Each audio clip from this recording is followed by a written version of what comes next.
ये सबसे पहले तो हमारा एक एनजीओ जो है गारुंग थुक नाम से जानते हैं, जिसका लिटरल मीनिंग है आवर विलेज। कि हमको लगा कि अगर एनजीओ बनाना है तो हम सबका गांव का हिस्सेदारी होना है, भागीदारी होना है और इसमें अपनापन महसूस होना है। इसलिए हम लोगों ने नाम भी रखा है गारुंग थुक, जो अपना लोकल भाषा से गारुंग मतलब आवर हमारा और थुक मतलब विलेज है।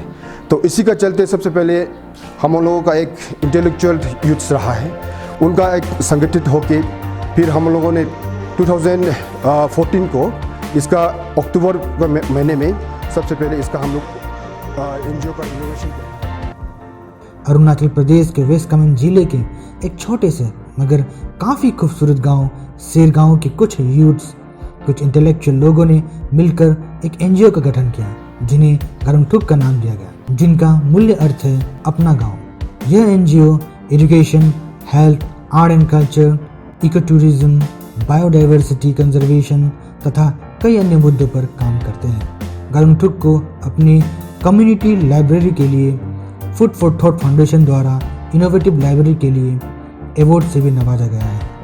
अपने छोटे से सफ़र में गारुंग थुक ने काफ़ी सराहनीय काम किए हैं। चलिए जानते हैं गारुंग थुक के बारे में इनके ही एक सदस्य से। मैं रिंचिंग खंडू लामा एक गवर्नमेंट सर्वेंट है और इस एनजीओ के एक सदस्य हूँ।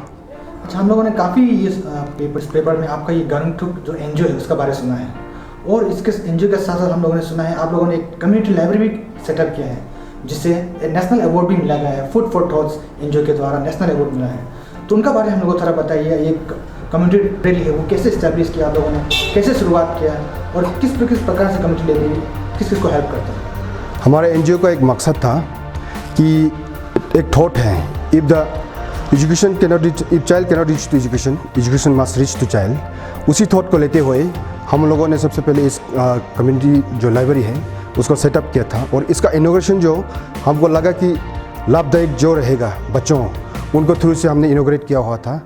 और इनोग्रेशन होने के बाद में जो मटेरियल सेटअप करना था, वो मटेरियल सेटअप करने के लिए हम लोगों ने सबसे पहले बुक्स को लेके एक चिंतन मंथन किया था। उस चिंतन मंथन के बाद हमें ये रिज़ल्ट मिला कि हम सबसे पहले डोर टू डोर कैंपेन करके जो बुक्स पड़ा है घर घर पे, उसे हम लेकर इस यहाँ पे जमा कर देते हैं। उसके बाद में फिर और ज़्यादा हमको बुक्स का रिक्वायरमेंट पड़ रहा था, क्योंकि ढेर सारा बच्चे आने लगे, और इसके बारे में सुनने के बाद में और काफ़ी पड़ोस के बच्चे लोग भी आने लगे, काफ़ी पड़ोस गाँव के बच्चे लोग भी आने लगे। तो इसी के चलते हम लोग ने क्राउड फंडिंग किया था। तो क्राउड फंडिंग को आपको सपोर्ट किया था प्रथम बुक पब्लिकेशन, एक रिनाउंड पब्लिकेशन है बुक्स का, तो उसके द्वारा हमको सपोर्ट मिल के ढेर सारा काफ़ी बुक्स मिला है। और इसी के चलते और जैसे जैसे हमारा लाइब्रेरी बड़ा होते गया और बुक्स का मटेरियल्स थोड़ा सा ज़्यादा होते लगा, तो हमने क्या किया, पड़ोसी की जो प्राइमरी स्कूल्स हैं, गवर्नमेंट स्कूल्स हैं, उसमें भी कुछ बुक्स हमने डोनेट करना शुरू कर दिया। इसी के चलते हम लोगों को एक फूड फॉर थॉट के द्वारा यहाँ पे 2020 के लिए हमको इनोवेटिव लाइब्रेरी जो सेटअप करने के लिए इसमें हमको विनर के तौर पे एक ट्रॉफी दिया गया है। ये सबसे पहले तो हमारा एक एनजीओ जो है गारुंग थुक नाम से जानते हैं, जिसका लिटरल मीनिंग है आवर विलेज। कि हमको लगा कि अगर एनजीओ बनाना है तो हम सबका गांव का हिस्सेदारी होना है, भागीदारी होना है और इसमें अपनापन महसूस होना है। इसलिए हम लोगों ने नाम भी रखा है गारुंग थुक, जो अपना लोकल भाषा से गारुंग मतलब आवर हमारा और थुक मतलब विलेज है। तो इसी का चलते सबसे पहले हम लोगों का एक इंटेलेक्चुअल यूथ रहा है, उनका एक संगठित होके फिर हम लोगों ने 2014 को इसका अक्टूबर महीने में सबसे पहले इसका हम लोग एनजीओ का इनोग्रेशन किया था। इस इनोग्रेशन में भी हम लोगों ने भी सोचा कि ढेर सारा चीफ गेस्ट वगैरह और बड़े बड़े पर्सनैलिटीज़ को बुलाते हैं, तो हमको उस आइडिया से हट के हम लोगों ने अपना गांव के जो एल्डर्स हैं, एल्डर्स में से जो वुमेन विंग है, उसको हम फोकस करने के लिए, उसको आगे बढ़ावा देने के लिए हमारे यहाँ में आई माने बोलते हैं, जो समय समय पर मंत्र जप करते हैं। तो उनके द्वारा हम लोगों ने सबसे पहले इनोग्रेट किया हुआ था। ये 4 अक्टूबर को इनोग्रेशन ऑफ गारुंग थुक ऑफिस किया था। ये है 4 अक्टूबर 2014 को। तो इसमें जो लेडीज़ है, एल्डर्स है, गांव के एल्डर्स हैं, she is the eldest women of our village. तो इसी के चलते हम लोगों ने सोचा कि उसी नेक्स्ट में 2015 में आगे हम बोला, जैसे ये 14 अक्टूबर 2015 में inauguration of library by Garangthuk by a small kid who is now reading in the class 3 probably. If child cannot reach to education, education must reach to child. तो उसी के लेके कि बच्चे जो है यही लोग ही है जो इस लाइब्रेरी का सही यूटिलाइजेशन करेगा। वो आएंगे पढ़ेंगे, क्योंकि बच्चे के बिना लाइब्रेरी सेटअप करना कोई मीनिंग नहीं होता है, क्योंकि नॉलेज उन लोगों को सबसे ज़रूरत है। तो इसलिए हमने उन्हें सोचा कि यही लोग है who is going to take the maximum advantage, maximum profit, maximum advantage of this library। तो इसलिए हम लोगों ने बच्चों को दोबारा से इस लाइब्रेरी, कम्युनिटी लाइब्रेरी को इनोवेट किया था। सर आप दिखा सकते हैं कि आपका जो लाइब्रेरी में क्या क्या बुक्स है? और बिल्कुल बिल्कुल बिल्कुल बिल्कुल ये है स्टडी टेबल। हम लोगों ने थोड़ा सा अपने मैनेजमेंट करके लोकली अपना मैनेज किया हुआ है, और वहाँ जो सेल्फ बना हुआ है, ये बुक सेल्फ बना हुआ है।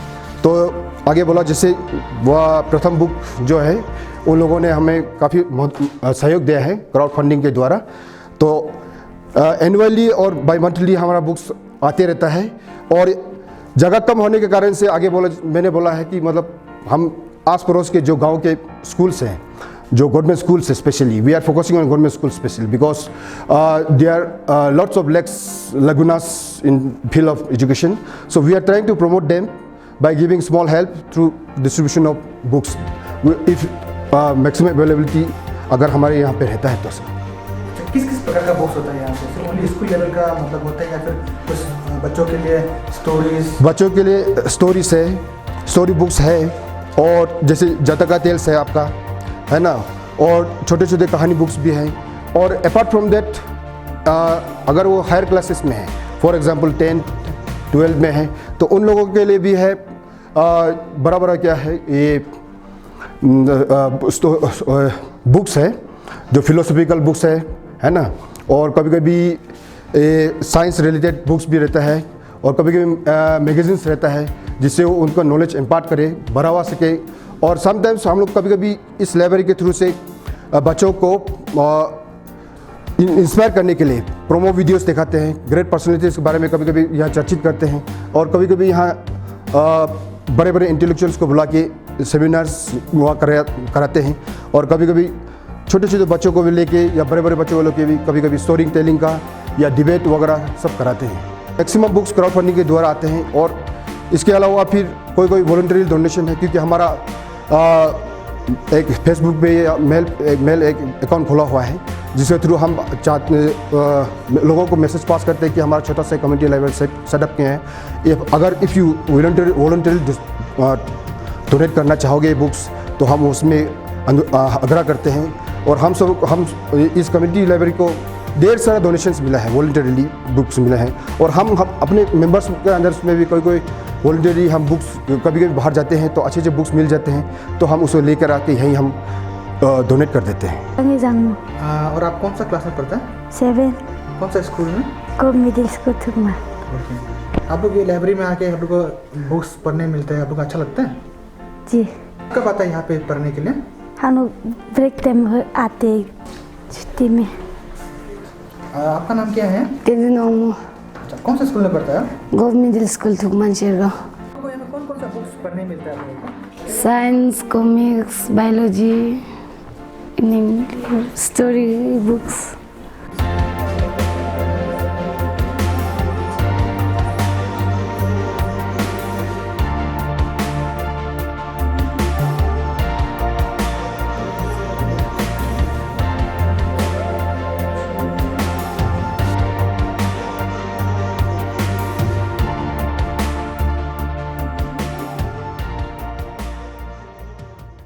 आप गारंटूक के बारे में काफ़ी सुना है जब से गाँव विजिट किया गया, तो आप लोग इस एजुकेशन सेक्टर के अलावा और किस किस सेक्टर में गारंटूक काम करते हैं सर सोसाइटी के?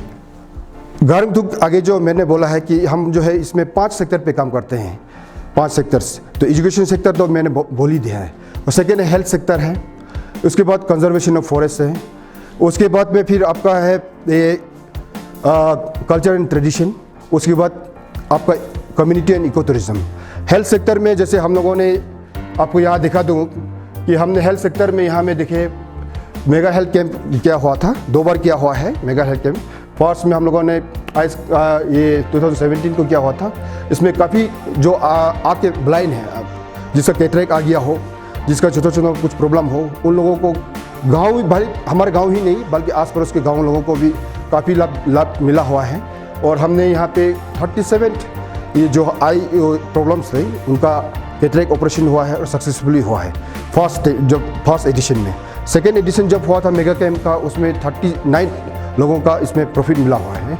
ये इसके बाद हमारा जो नेक्स्ट सेक्टर है ये कंजर्वेशन ऑफ फॉरेस्ट। तो conservation of forest because forest is the main required for sustaining a good life, है ना।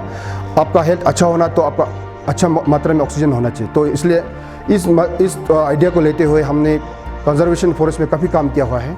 जैसे हम लोगों ने एनुअली देखिए आप प्लांटेशन करते हैं, हम एनुअली प्लांटेशन करते हैं। और फिर हम ये जो रिसेंटली यहाँ में रोडोडेंड्रन फेस्टिवल हुआ था, इसमें हमारे मेंबर्स ने काफ़ी एक्टिवली पार्टिसिपेट किया और इसको प्रमोट करने के लिए कि if you want to have a better life in the future you must save the nature. So इस आइडिया को लेते हुए हम लोगों ने not only in forest environment in forest, we are also focusing on ये क्या स्मॉल रिवर बेड सेट्स जिसमें काफ़ी पोल्यूशन होता है, उसको हम चेक करते हैं। और हम लोगों ने यहाँ एक छोटा सा स्ट्रीम है छोस्करोंग बोल के, उसमें हम लोगों ने ये ट्रोट के बारे में जो आप एक बढ़िया सा स्पीसीज है मछली का, वो कोल्ड ये रीजन में मिलता है, तो उसको हमने विलेज काउंसिल के साथ बात करते हुए इसको 5 इयर्स के लिए अडॉप्ट किया था, जिसमें हमने more than 1 lakh saplings of ये ट्रोट का वो किया था। इसमें है आपका ये जिसमें हम लोग ये ट्रोट फिश का वो किया था छोसरों रिवर पे। तो 5 इयर्स के लिए विलेज काउंसिल से परमिशन लेके हमने वो किया था। तो 5 इयर्स हमारा कंप्लीट हो चुका है और उन लोगों ने हमारे काम को अच्छा लगकर और एक्सटेंड 3 इयर्स के लिए और एक्सटेंड करा दिया है। फिर नेक्स्ट है हम लोग का जो है ये कल्चर एंड ट्रेडिशन, क्योंकि loss of culture is loss of tradition, loss of identity. तो इस आइडिया को हम लोगों ने लेते हुए हम लोगों ने क्या करता है कि मतलब जब भी कहीं बाहर पे कल्चर कुछ इवेंट्स होता है, बड़ा बड़ा इवेंट्स होता है, जैसे बासर पे हुआ था और पके पका जो सीजन में होता है फेस्टिवल होता है, उसमें हम लोगों ने अपना यहाँ का ये कल्चर ट्रूप्स है, स्पेशली यहाँ में जो 2 कल्चर ट्रूप्स रहता है, एक अजलमपुर और एक झमपुर रहता है, उन लोगों को हम बढ़ावा करने के लिए हम लोगों ने लेके गया है आपको यहाँ पे ये पके पका फेस्टिवल पे, तो ताकि हम लोगों को यहाँ का कल्चर जो उन लोगों को पता चले और प्रमोट भी हो जाए। और इस इंटरेस्ट को अगर इसमें देखते हो तो कभी कभी क्या होता है कि लाइव देखते हैं तो लोगों को और जो पार्टिसिपेंट्स है उसके मन में भी इंस्पिरेशन जागरूक होता है। तो इसको उसका ट्रेनिंग्स वगैरह में भी हम लोग मदद करते हैं और प्रिजर्व करने के लिए हमारा एक मूल मकसद रहता है। और नेक्स्ट जो है हम लोग का जो है ये कम्युनिटी और ये इको टूरिज़्म। कम्युनिटी और इको टूरिज़्म का अवेयरनेस लेने के लिए हम लोग ने यहाँ पे जो एक सरगांव के एक महिला ग्रुप है, उसका नाम जो है सेल्फ हेल्प ग्रुप, उनको भरवाने के लिए हम उनका काफ़ी डॉक्यूमेंटेशन वगैरह में काम मदद करते हैं और उनका कुछ इनोवेटिव आइडियाज़ रहता है तो उसको हम लोग आगे बढ़वाते हैं। और पहले लास्ट 5 इयर्स से पहले there was no any home stage in Sargaon. Now there are more than 7 to 8 homestays in Sargaon which are doing wonderful jobs। तो उस wonderful jobs काम करने में हम लोगों ने सबसे पहले थोड़ा उन लोगों को प्रोमो किया था, मदद किया था कि किस तरह से चला जाए होम स्टे को, और होम स्टे अगर चलाता है तो उसका कैसे चलना है। तो उसी के रूप में हम लोगों ने काम करके उन लोगों को बढ़वाते हैं थोड़ा सा। Now we are having wonderful home stage in Sargaon. ये जो एनजीओ है उसमें कितना मेंबर्स हैं? We are having right now 25 members, so who are very actively involved in this function, and yearly by समय समय पर मेंबर्स का बढ़ाता जा रहा है और वॉलंटियर अपना खुद आता है और हमको अप्रोच करना ज़रूरत नहीं पड़ रहा है अभी, बिकॉज सरगांव जो है now became a very good hub for the inspiration for many people in and around the village through this library। यहाँ के विधायक कंठ हमारे यहाँ 4 विधायक हैं, सभी आए हुए थे यहाँ पे आके हमारा लाइब्रेरी को देख के उन लोगों को काफ़ी इंस्पिरेशन मिला है और उन लोगों ने भी चाहता है कि अपने अपने जगह पे इस टाइप का लाइब्रेरी सेटअप करे। Day by day our members are increasing.